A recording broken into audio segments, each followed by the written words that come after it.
Tonight, the home where a famous Florida author lived for a short period of time has now been restored, and you can actually spend the night there. Zora Neale Hurston often visited and sometimes even lived in St. Augustine in the early 20th century, but the future of that particular house in the 1940s where she stayed was really in question until now. Just a couple of years ago, the house at 791 King Street in St. Augustine needed a lot of TLC. You know, it needed so much work. Historian David Nolan did not want to see the house torn down because it's historic.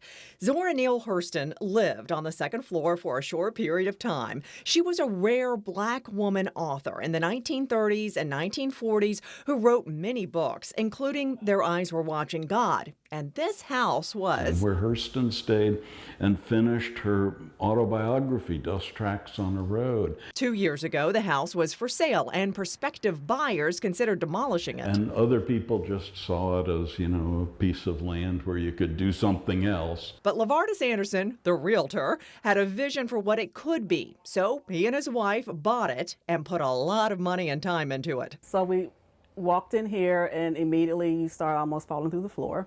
I was going to utilize a lot of people from our community, right, that had a certain skill set to where I can go ahead and give them an opportunity to work on this building with me. Now, Are you ready?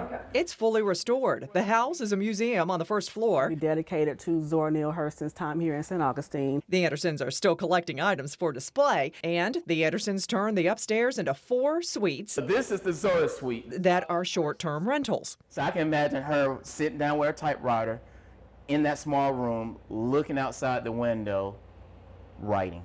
It's in West Augustine, one of the poorest parts of St. Johns County, but an area that is blossoming again by sharing its history. And it's one of the few places that has authentic, actual Zora Neale Hurston history that's still standing. So many of Zora Neale Hurston's houses have been demolished. So I am so glad to the Andersons. You know what?